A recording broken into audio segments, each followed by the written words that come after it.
Bismillah walhamdulillah walhamdulillah wassalatu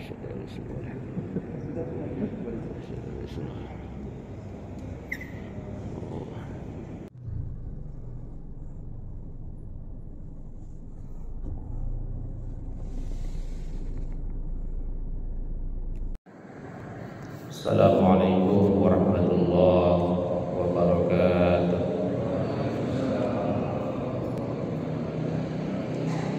Alhamdulillah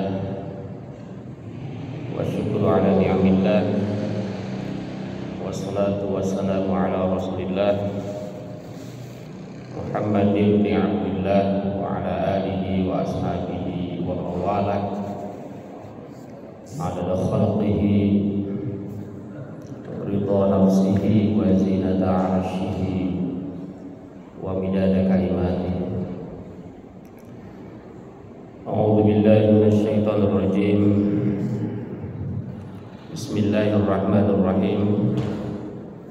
Walau yu'akhidullahu an-nasa bi-dhulmihim ma taraka 'alaiha min dabbah walakin yu'akhiruhum ila ajalin musamma fa idza jaa ajaluhum la yastakhiruna sa'atan wa la yastaqdimun.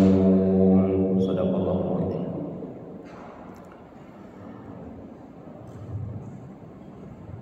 Puji syukur kita panjatkan hanya kepada Allah Subhanahu wa taala yang telah menganugerahkan kenikmatan kepada kita semua, terutama nikmat iman, nikmat Islam, nikmat kemampuan kita untuk menghadapi bencana, menghadapi musibah. Salawat dan salam semoga senantiasa tercurah kepada baginda Nabi besar Muhammad sallallahu alaihi wasallam. Beliau adalah nabi yang penuh dalam hidupnya ini penuh dengan musibah-musibah. Kalau dihitung manusia yang paling banyak musibahnya ya Nabi Muhammad sallallahu alaihi wasallam.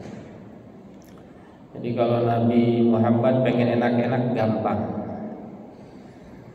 Jadi kalau mau santuy-santuy gampang, tetapi Nabi Muhammad sallallahu alaihi wasallam memilih jalan dakwah yang sangat terjal, sehingga itu resikonya itu bukan hanya resiko kecil, tetapi resiko besar, harta bahkan nyawa.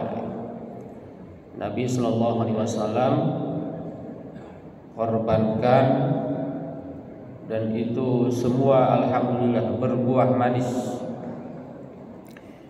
Indonesia negara yang tidak pernah Nabi sallallahu alaihi wasallam berkunjung ke sini. Belum ada sejarawan yang bilang Nabi pernah mampir ke Bintaro. Belum pernah ada, tapi alhamdulillah 87% Indonesia adalah umat Islam. Hadirin jamaah yang berbahagia, pada kesempatan ini saya ingin mencoba diskusi sharing mengenai tema yakni bencana, mitigasi bencana, hikmah dan muhasabah umat. Kenapa tema ini dibahas? Karena akhir-akhir ini kita mendapatkan bencana bertubi-tubi tanpa henti. Dari mulai bencana yang sangat massal yakni COVID-19, ada lagi bencana kemarin itu gempa, ada lagi gunung meletus dan lain sebagainya. Itu ya, apakah nanti kita bahas apakah itu merupakan bagi seorang Islam ini azab bukan, kira-kira itu ya. Ini apakah karena kita banyak maksiat Apakah karena sekeliling kita banyak maksiat? Pemimpin-pemimpin kita mungkin saja banyak yang korupsi, banyak yang kolusi, nepotisme, money politik dan lain sebagainya. Apakah karena kita kurang beribadah? Apakah karena kita kurang menghormati para ulama? Bukan ubaru ya, ulama. Apakah karena kita kurang memakmurkan masjid? Apakah kita kurang berzakat, kurang bersedekah? Apakah karena kita kurang rajin menuntut ilmu? Meskipun ilmu tidak salah, kita tuntut. Apakah karena kesalahan-kesalahan kita itu sehingga bencana itu bertubi-tubi? Ini nanti kita bahas, nanti kita diskusikan. Hadirin jamaah yang berbahagia, jadi sangat menarik sekali ini tema. Lalu kita bahas dulu pertama, apa itu bencana? Bencana adalah musibah. Apa itu musibah? Musibah menurut definisinya adalah kullu makruhin yahullu bil insan. Setiap yang tidak disukai yang menimpa manusia itu bencana. Saya membagi yang tidak disukai ini oleh dirinya dan oleh Allah, saya kira begitu. Setiap yang tidak disukai, setiap yang tidak nyaman, setiap yang tidak menyenangkan, setiap yang membuat gundah, setiap yang menyakitkan, itu adalah bencana. Menyakitkan, membuat gundah, tidak senang bagi dirinya dan Allah, itulah bencana. Itulah musibah. Artinya apa? Sehari-hari sebetulnya kita dapat musibah ya. Ada aja yang tidak menyenangkan, ada aja. Dan tidak menyenangkan ini bukan hanya dari sisi manusia, tapi dari sisi Allah. Dari sisi Allah juga. Misalnya apa? Kita tidak sholat subuh, itu bencana, itu musibah gitu ya. Malas membaca Al-Quran itu musibah ya. Sangat musibah. Malas bersedekah musibah. Enggak mau berzakat itu musibah. Enggak mau berhaji walaupun mampu, itu musibah. Sholat tidak dikerjakan di awal waktu, itu musibah. Jadi hal yang tidak disukai Allah atau diri manusia yang terkait dengan manusia itu musibah. Bagaimana dengan yang tidak terkait dengan manusia, itu tidak dikategorikan musibah. Misalnya ada longsor di satu gunung, tapi nggak ada manusianya, ya bukan musibah. Ada longsor di satu gunung, kemudian tidak ada pemiliknya. Gunung itu gunung alami ya, gunung asli ya, itu bukan musibah. Tapi ada longsor, ada pemiliknya, musibah. Karena hartanya berkurang kan. Misalnya sawah terkena longsor, hilanglah 1 hektar, ya musibah kalau ada pemiliknya. Kalau tidak ada pemiliknya tidak dikategorikan musibah. Jadi setiap hari sesungguhnya kita itu berhadapan dengan musibah-musibah itu. Cuma ada yang musibah kita sadari, ada yang tidak. Hilang kunci itu musibah. Kadang-kadang lupa kunci naruh di mana, ya musibah. Tapi kadang-kadang yang tidak dikehendaki Allah, yang tidak disukai Allah, tidak kita anggap musibah, itu masalah. Subuh kesiangan tidak dianggap musibah, gitu ya. Tahajud kelupaan tidak dianggap musibah. Itu zakat lupa tidak dianggap musibah. Karena ibadah-ibadah dalam Islam menurut penelitian jamaah yang berbahagia itu yang paling tinggi ternyata dilaksanakan umat Islam itu puasa. Bentar lagi puasa ya. Allahumma balighna Ramadan, barik lana fi Rajab wa Sya'ban wa balighna Ramadan. Ternyata di antara rukun Islam yang paling banyak dilaksanakan oleh umat Islam itu puasa. Aneh ya. Di antara sholat, zakat, puasa, haji yang paling banyak dilakukan umat Islam itu justru puasa. Menurut penelitian, sedunia umat Islam 2 miliar. Sedunia yang melaksanakan puasa Ramadan itu 1,8 M. Penduduk bumi 7 miliar. Umat Islamnya 2 miliar. Yang melaksanakan puasa Ramadan 1,8 M. 1,8 miliar orang manusia muslim. Maka saya sering menjelaskan, pantas aja ayatnya bilang ya ayyuhalladzina amanu kutiba alaikumus siyam kama kutiba alal ladzina min qablikum la'allakum tattaqun. Allah bilangnya diwajibkan atas kalian berpuasa. Sebetulnya kata kutiba kan dituliskan, ya kan? Dituliskan lalu ditafsirkan menjadi diwajibkan atas kalian berpuasa. Jadi Allah tidak bilang seperti sholat, dirikanlah sholat, ya kan? Perintah kan? Tapi kalau puasa bilangnya diwajibkan. Enggak sholatlah, puasalah, enggak begitu, tapi diwajibkan atas kalian berpuasa. Bisa saja itu menurut saya pemahamannya adalah karena memang puasa itu naluri. Jadi sebelum datang Islam, orang tua kita dulu itu memang senang puasa. Ada tirakat, ada apa itu? Ada mati geni, macam-macam tuh ya. Jadi memang puasa itu biasa.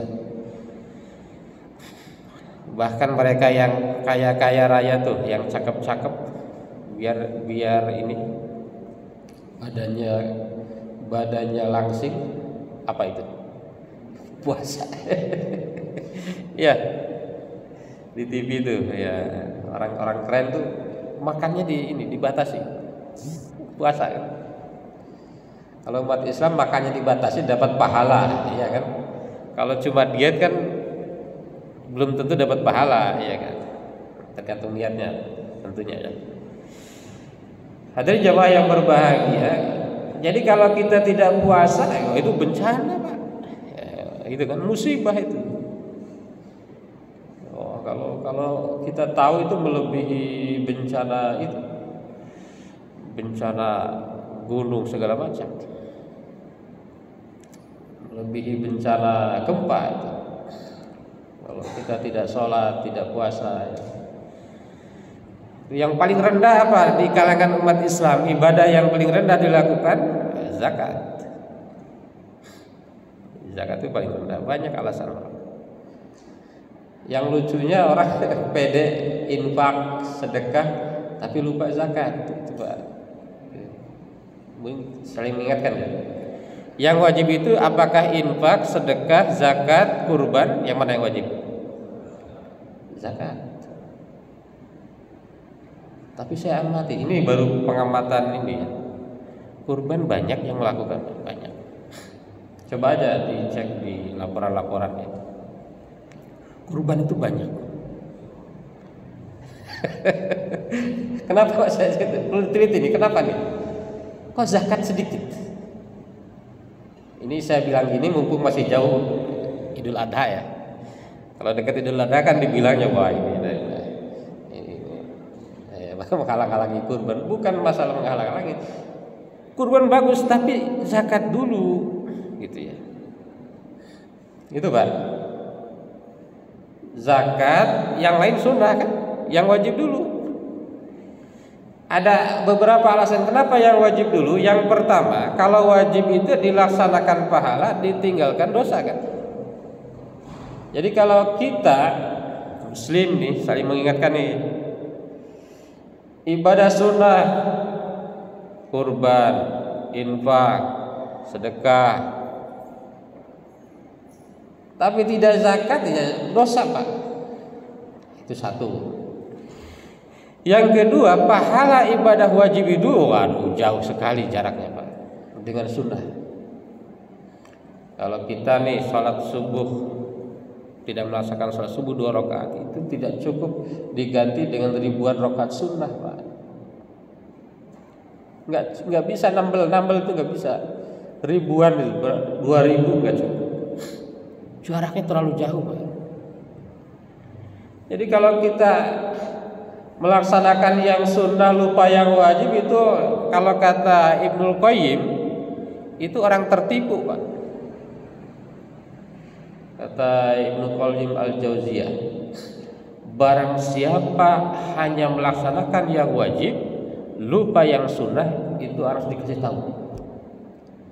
Dia hanya zakat, tidak mau infak, tidak mau sedekah, tidak mau kurban, kasih tahu, kasih pelajaran.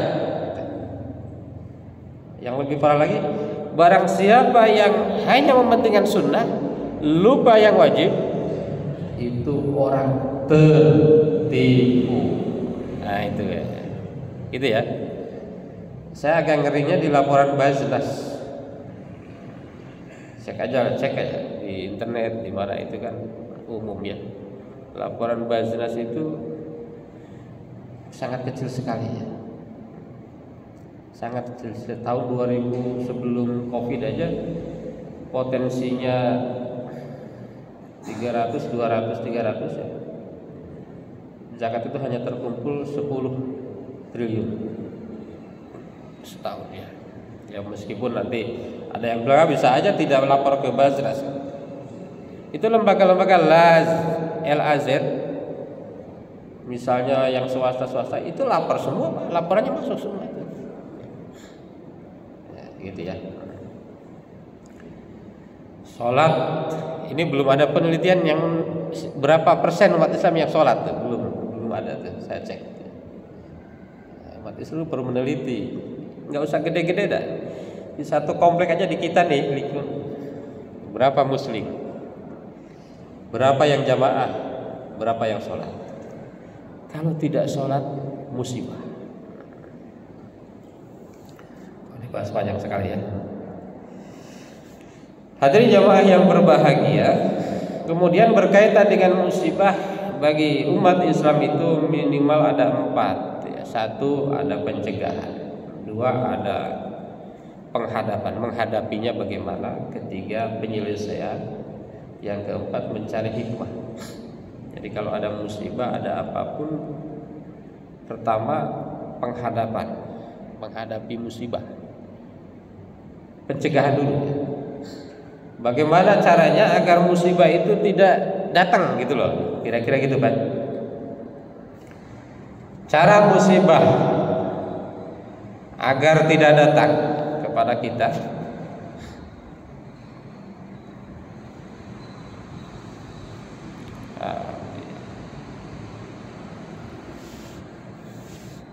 alhamdulillah. Nah ini ada beberapa cara jamaah yang berbahagia agar musibah tidak datang kepada kita. Yang pertama adalah az-zikr. Senantiasa zikir kepada Allah Subhanahu wa taala. Musibah apapun zikir ya. Musibah yang berkaitan dengan fisik, non fisik, dunia ukhrawi, itu yang pertama az-zikr. Allah Subhanahu wa taala berfirman, "Fadhkuruni azkurkum." Zikirlah kepadaku, maka aku akan ingat kepada kalian. Ingatlah kepadaku, maka aku akan ingat kepada kalian. Gitu ya. Dan ini zikir ini ternyata adalah amal yang pertama diwajibkan kepada manusia. Ya, sebelum ada sholat, ada zakat dan lain-lain, ternyata zikir ini adalah hal pertama yang diwajibkan kepada manusia ya. La yazalu lisanuka rutban bi dzikrillah, gitu ya. Jadi agar tertolak dari bencana apapun, zikir. Cuma kita pertanyaannya, dalam hati kita banyak berzikir tidak? Ya, banyak mengingat Allah Subhanahu wa taala atau tidak? Atau kita lebih banyak memikirkan yang lain? Itu ya. Lebih banyak memikirkan perusahaan, lebih banyak memikirkan apa? Cicilan ya. Kalau yang punya cicilan, justru harus banyak berzikir kepada Allah Subhanahu wa taala, termasuk ketika membaca Al-Qur'an. Jadi membaca Al-Qur'an itu, membaca Al-Qur'an jangan hanya baca aja, tapi maknanya ini ya, dimaknai.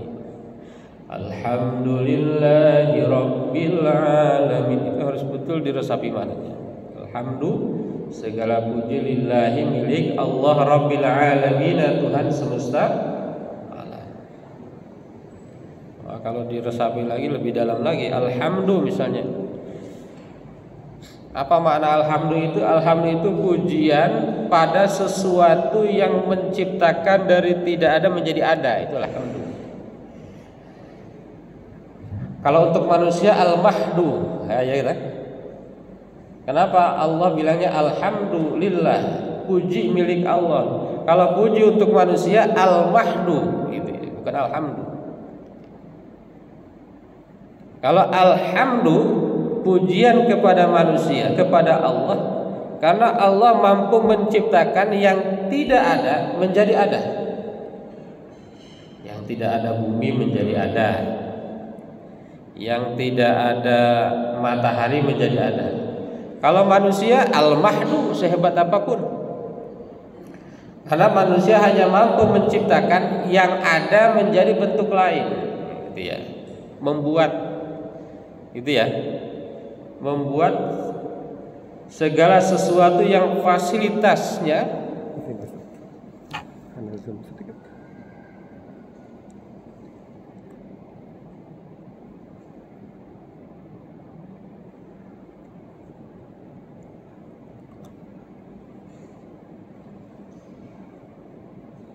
paling besar ya, biar nggak kelihatan. Baik. Ya, segala sesuatu yang fasilitasnya disediakan kemudian manusia rubah-rubah. Kreasi, inovasi itu ya sebetulnya hanya membuat yang ada merubah menjadi bentuk lain, itu ya, itu manusia. Jadi berzikir, mengingat Allah Subhanahu wa taala, itu ya. Fa'alaina an nakhla minan nisyan wal ghaflah. Kita harus tidak lupa dan tidak ghaflah, tidak melupakan, ya, dan masuk ke dalam golongan orang-orang az-zakirin yang mampu berzikir kepada Allah Subhanahu wa taala. Insyaallah bala musibah bencana apapun, insyaallah ya, itu akan terhalang. Mungkin terhalang harusnya besar menjadi setengah, itu bisa jadi begitu ya, tergantung zikirnya tadi.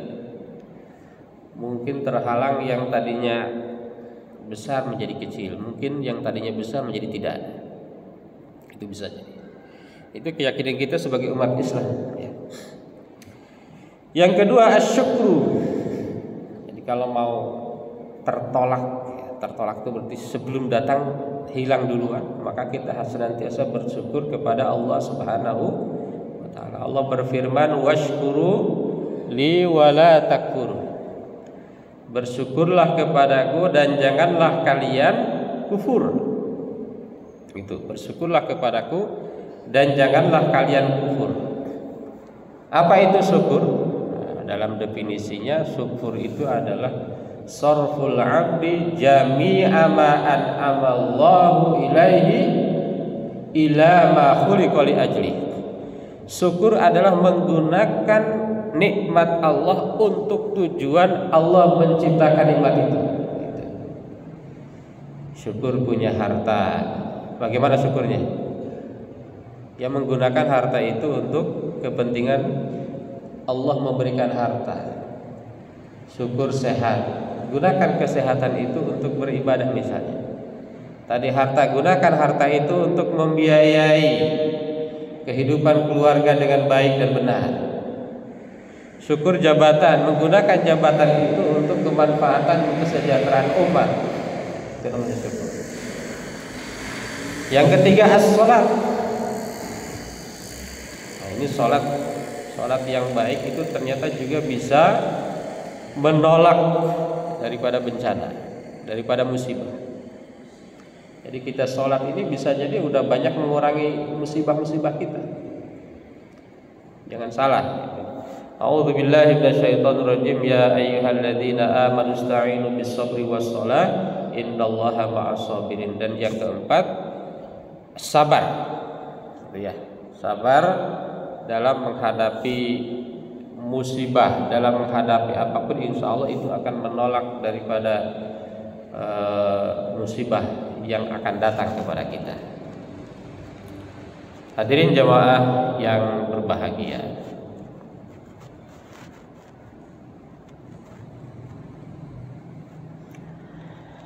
apa saja faktor-faktor yang menyebabkan bencana atau musibah itu? Nah, ini. Ternyata banyak faktor ya yang menyebabkan bencana itu. Ya. Faktor-faktor yang akan menolak bencana. Satu, ar-ruju. Ini farji'u ayyuhal muslim. Ar-ruju ilallah, kita kembalikan kepada Allah.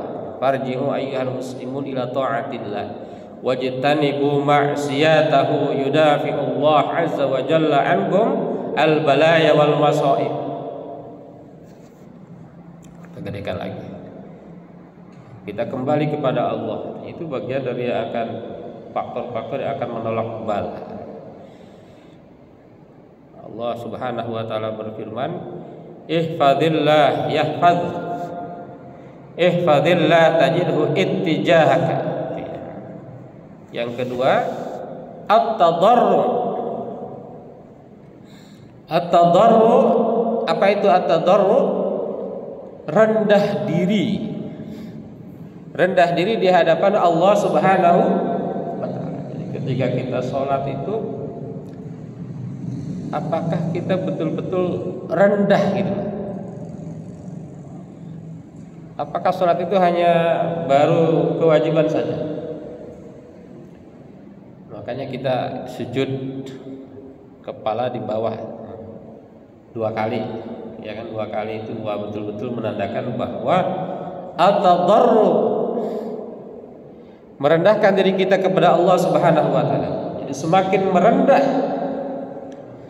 diri kita kepada Allah Subhanahu wa taala, insyaallah itu akan semakin menjadi faktor yang akan menolak bala. Jadi umat Islam itu ada ya, penolak balanya ada sebetulnya. Selanjutnya selain at-tadarru adalah doa. Doa, berdoa kepada Allah Subhanahu wa taala agar dijauhkan dari musibah-musibah. Makanya di sholat kadang-kadang kita baca kan, Allahumma la mani'a lima a'taita ya, wala mu'tiya lima mana'ta, wala radda lima qadaita, wala yanfa'u dzal jaddi minka. Seperti itu bagian dari doa bisa menolak bala. Allahumma la mani'a lima a'taita, wala mu'tiya lima mana'ta, wala radda lima qadaita, wala yanfa'u dzal jaddi minka. Allahumma antas salam wa minkas salam wa ilaika ya'udu salam. Keselamatan hanya dari Engkau, artinya bahwa sebetulnya minta itu meminta agar terbebas dari musibah-musibah apapun. Selanjutnya adalah at-tawakkul. Jadi kita sering bilangnya tawakal ya. Tawakul bertawakal kepada Allah Subhanahu wa taala. Berserah diri kepada Allah Subhanahu wa taala itu juga akan menjadikan terhindar dari musibah. Maka banyak penelitian yang mengatakan bahwa orang yang pasrah, tawakul kepada Allah itu lebih baik, lebih sehat ya. Termasuk kalau kita ikut ujian apapun misalnya ya, kalau mau hasilnya baik itu tawakulnya harus kuat. tawakalnya harus kuat, penyerahan diri harus kuat. Wal yahdar al muslim al ujub min amali sholihat, itu bagian dari yang akan menghalang, menolak bencana musibah. Muslim itu harus meninggalkan diri dari ujub, ta'ajub dengan amal soleh. Wah, saya udah banyak amal solehnya nih, enggak boleh gitu. Justru muslim itu harus bilang, waduh, amal saya ini sedikit sekali, amal saya ini kurang sekali, ya. Pengabdian saya ini kurang sekali, ikhlas saya ini rendah sekali, sholat saya ini belum ada apa-apanya. Nah, ini itu harusnya muslim seperti itu ya. A'udzubillahi minasyaitonirrajim. Laqad nasarakumullahu fi mawadin katsirah wa yawma hunain id a'jabatkum kasratukum falam tughni ankum syai'an wa daqat 'alaikumul ardu bima rahabat tsumma wallaytum mudbirin ya. Jadi kemarin saya baca kajian tentang Riyadhus Shalihin. Di situ dijelaskan bahwa begini, bahwa amal-amal kita itu tidak akan memasukkan kita ke dalam surga. Nah, kira-kira begitu ya. Ya logis aja Pak ya. Saya pakai logika ya. Di akhirat itu, satu hari akhirat berapa tahun di bumi? 1000 tahun. Ya. Artinya kalau kita nyewa hotel yang bintang 3 aja sederhana, misalnya 700.000, saya hitung tuh 700.000. Kalau dikali 1000 tahun itu 1,3 triliun. Nyewa hotel kelas bintang 3 di akhirat itu 1,3 triliun. Sementara amal kita itu kalau ngisi kotak amal 100.000 itu gede banget. Enggak cukup Pak. Artinya ini tidak boleh ujub, karena bisa jadi kalau kita ujub, wah ini aku udah bagus nih, sholat terus aku di masjid itu ya. Aku khusyuknya. Justru harus merasa bahwa ya, bahwa kita ini ya masih rendah, masih kurang gitu ya. Hadirin jemaah yang berbahagia, selanjutnya adalah di antara faktor-faktor yang akan menolak bala adalah takwa Allah, bertakwa kepada Allah Subhanahu wa ta'ala. Mungkin ada yang berpikir, ini kok orang gak pernah sholat tapi dia lebih sehat. Tadi musibah itu bukan hanya masalah kesehatan kan, ya kan? Musibah keimanan itu lebih besar gitu ya. Dan Nabi itu memang orang-orang yang paling banyak musibah ya. Selanjutnya yang akan menolak musibah, faktor-faktor yang akan menolak musibah adalah nih, al-ihsan ila ibadillah bi amalil ma'ruf, berbuat ihsan, berbuat baik kepada hamba-hamba Allah, kepada manusia yang lain. Nah, itu juga akan menolak musibah. Hal jazaul ihsani illal ihsan. Tidak ada jaza balasan kebaikan itu kecuali adalah kebaikan pula gitu ya. Itu diantara faktor-faktor yang akan bisa menolak bencana. Hadirin jamaah yang berbahagia, selanjutnya adalah ada namanya mitigasi bencana ya. Jadi selain tadi penolak atau upaya menghalangi bencana dari sisi spiritual, juga harusnya kita umat Islam ini memiliki namanya mitigasi bencana atau mitigasi musibah. Jadi ada kisah di zaman Rabi'ah Adawiyah. Rabi'ah Adawiyah, ada kisah di mana Rabi'ah Adawiyah bersama teman-temannya itu berlayar menggunakan kapal. Tiba-tiba di tengah lautan kapal itu oleng. Ada badai yang sangat besar ya. Semuanya pada ketakutan, dan kemudian karena takut tidak ada jalan lain, maka di situ ada inisiatif untuk berdoa kepada Allah Subhanahu wa taala. Kemudian doa dipanjatkan bergemuruh. Ternyata kapal semakin oleng. Lalu di pojok ada seorang pemuda, ada seorang anak muda yang tidak ikut berdoa. Tidak ikut berdoa kepada Allah Subhanahu wa taala. Kemudian pemimpin yang ada di kapal itu memarahi pemuda itu. Wahai anak muda, ente gimana? Ini kapal oleng kok, diam aja di pojok, nggak mau berdoa, nggak mau memohon agar segera terbebas dari olengnya kapal ini. Lalu pemuda itu berdiri dan menjawab, mohon izin Bapak Ibu sekalian, kata pemuda itu,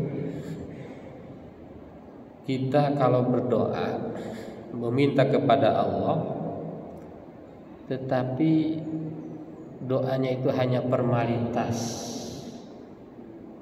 hanya bergemuruh doang, kencang doang, kayak orang doa beneran, tetapi hati kita tidak punya keyakinan, ya tidak akan ada hasilnya.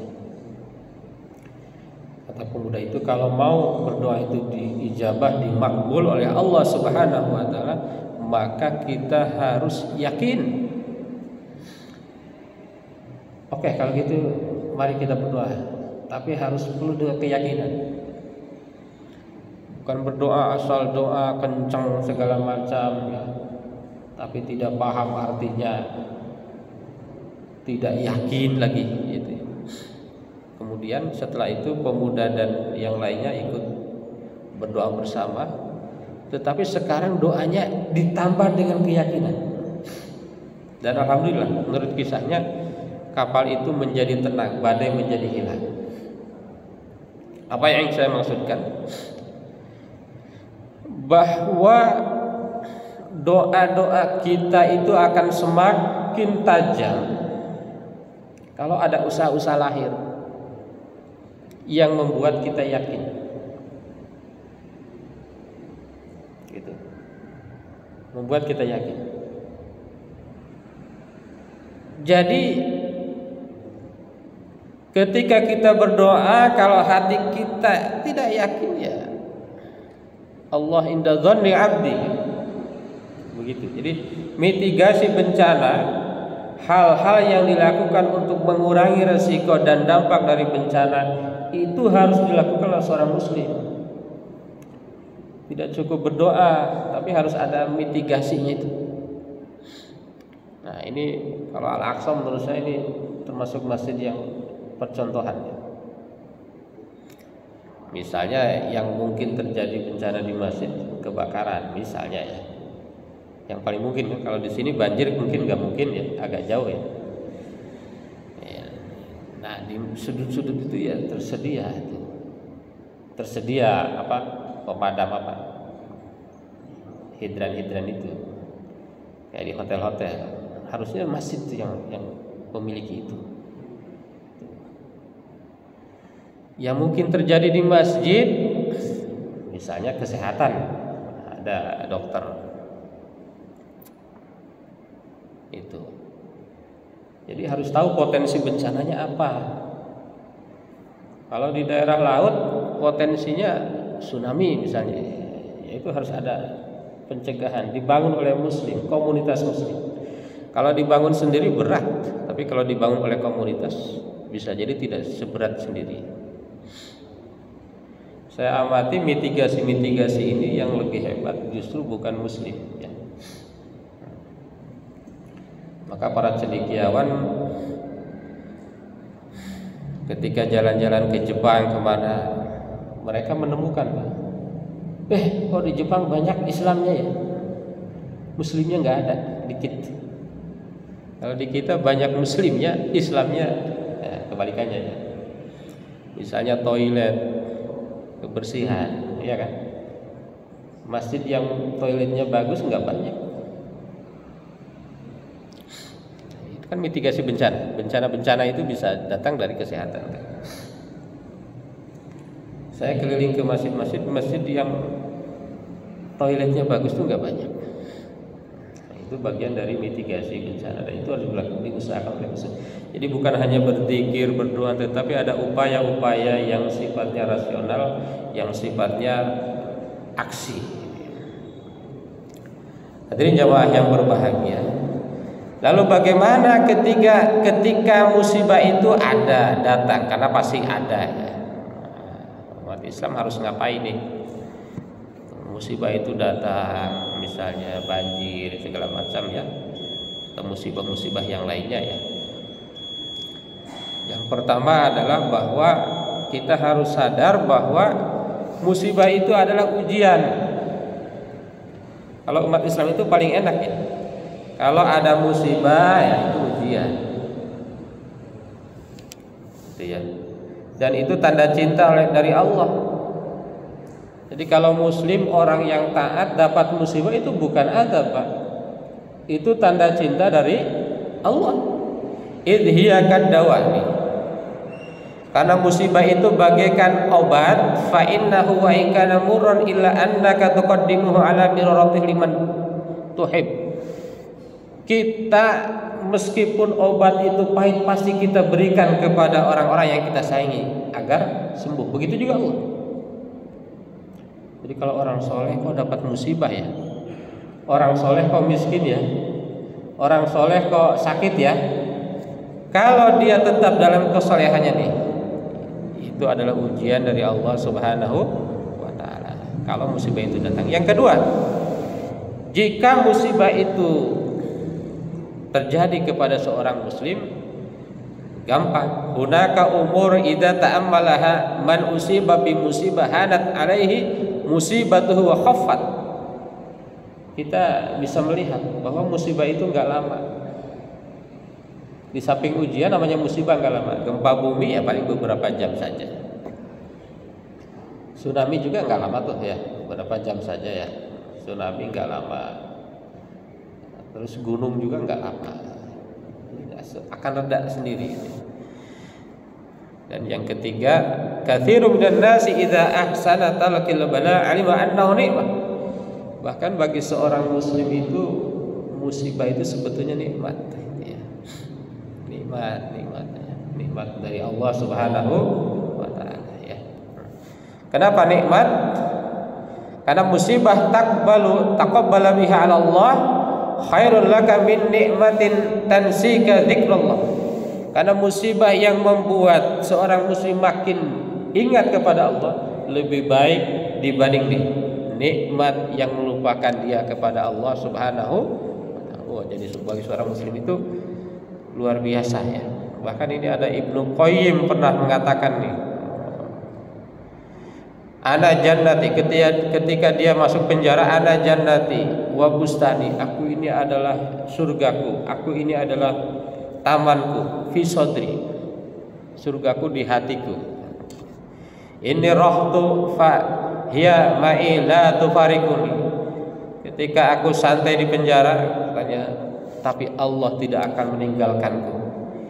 Inna habasi khalwah.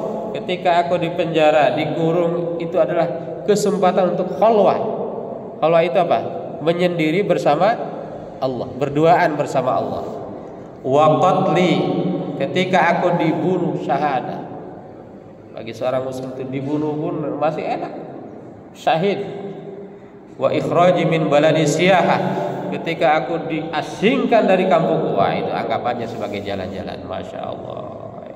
Itulah ya, seorang muslim itu nggak ada yang nggak untung kalau menjadi muslim.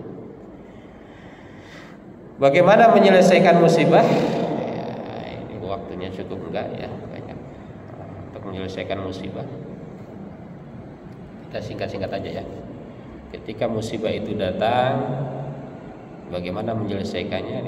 Sebetulnya mirip dengan tadi mencegah. Yang pertama berdoa dan merendahkan diri kepada Allah. Kedua sabar dan ridho. Ketiga taubat dari dosa. Keempat sedekah. kelima taat, dan selanjutnya adalah takwa kepada Allah Subhanahu wa taala. Kemudian apa hikmahnya? Bagi orang muslim itu ada hikmah, ya, banyak hikmah, bukan ada ya.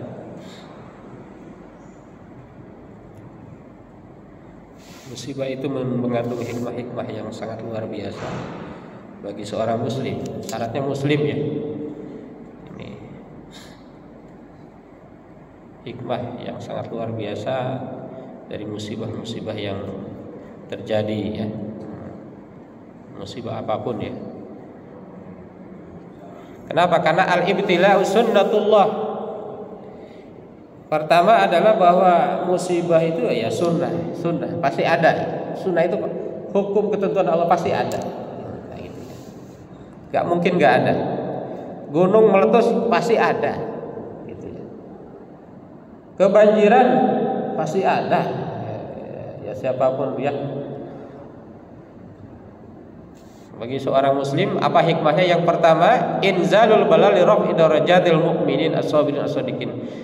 Musibah itu untuk meningkatkan derajat. Kalau dia mukmin, kalau dia sabar, kalau dia jujur. Kemudian musibah itu inzalul bala, untuk mengecek. Adanya musibah itu untuk mengecek siapa orang yang mukmin yang benar dan siapa mukmin yang pura-pura, al-kadzib. Adanya bala itu menghilangkan kesalahan-kesalahan kita, menghapus dosa-dosa kita. Adanya bala untuk menghancurkan orang-orang kafir, orang-orang munafik. Ya. Banyak hikmahnya. Ya, adanya bala agar seorang hamba itu merendah dan kembali hanya kepada Allah Subhanahu wa taala.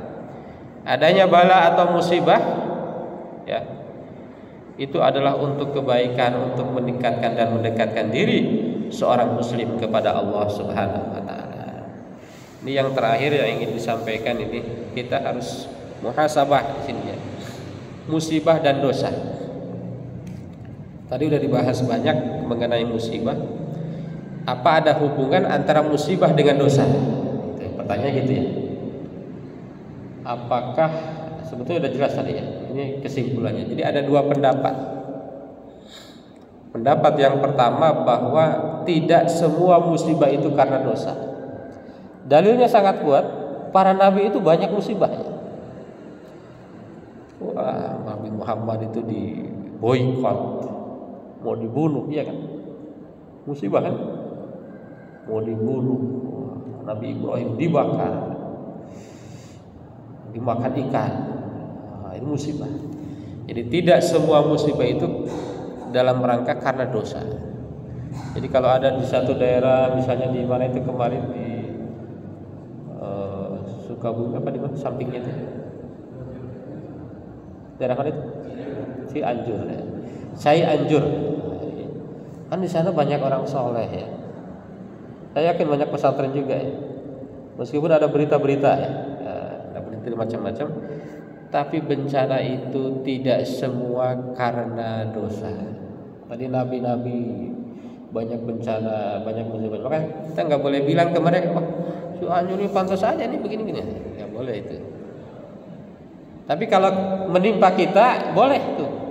Ya, wah jangan-jangan karena kesalahan-kesalahan kita. Tidak semua. Ini dalilnya nih. Walau yu'akhidullahu an-nasa bi dzulmihim ma taraka 'alaiha min dabah walakin yu'akhiruhum ila ajalin musamma fa idza jaa ajaluhum la yastakhiruna sa'ata wa la yastaqdimun. Kalau seandainya manusia ini dihukum, diberi azab, diberi musibah karena dosa-dosa mereka, udah habis gitu, kira-kira begitu. Nih, ini nggak ada nih, nggak ada kita nggak ada satu semut pun nggak ada. Karena semut masih ada, ya berarti tidak semua karena dosa. Kenapa? Karena nanti azab yang sesungguhnya itu bukan di dunia. Ada pendapat yang kedua, zaharal fasadu fil barri wal bahri bima kasabat aydin nas liyudhiqahum ba'dal ladzi 'amilu la'allahum yarji'un. Pendapat yang kedua, semua musibah itu karena ulah tangan manusia. Bagaimana mengumpulkan dua keterangan ini, dua ayat ini, kalau saya berpandangan bahwa kalau musibah terjadi pada diri kita, kita harus merasakan yang kedua ini. Wah, ini dosa saya banyak, sedekah saya kurang. Jangan ke orang lain karena musibah kita bilang, ente sih nggak sedekah, nggak begitu. Iya kan? Jangan kebalik. Ente jarang sedekah sih, ente nggak mau zakat, jangan. Tapi kalau untuk diri kita, wah jangan zakat kita kurang, begitu ya. Itu ya. Jadi itu yang bisa ditarik dari dua ayat ini. Jadi ketika ada musibah, bagi seorang muslim banyak sekali hikmahnya, dan sebelum terjadi musibah apapun ada banyak cara, baik cara-cara yang fisik maupun non fisik yang bisa dilakukan oleh seorang muslim. Hadirin jamaah yang berbahagia, karena waktu sudah cukup siang, kita bisa menyimpulkan bahwa musibah itu pasti ada, pasti ada itu, dan kita setiap hari pasti ada musibahnya, mau besar maupun kecil. Tetapi ada cara-cara bagi umat Islam untuk meminimalisir datangnya bencana. Bisa jadi tahunnya mau dapat bencana besar, alhamdulillah dikurangi, gitu ya, dengan doa, dengan istighfar dan lain sebagainya. Ya. Tentunya dengan ada usaha-usaha lahir juga. Jangan hanya berdoa tetapi tidak ada usaha. Tapi jangan ditinggalkan juga usaha doa, nggak ada doa juga sama. Itu tidak benar menurut Islam ya. Ketika ada bencana maka banyak hikmah, dan ketika bencana itu terjadi bagi diri sendirinya patut menyadari bahwa itu adalah bisa jadi karena kesalahan kita ya.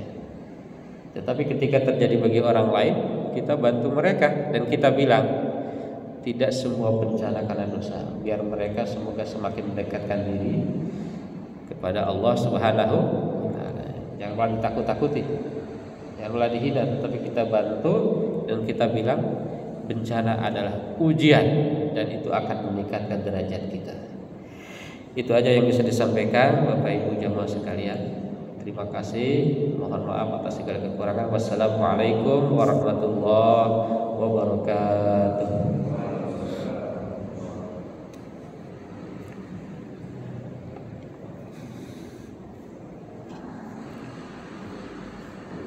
Ada sharing Pak Ustadz, Pak Haji? Ya cukup ya. Cukup. Alhamdulillah. Syukran.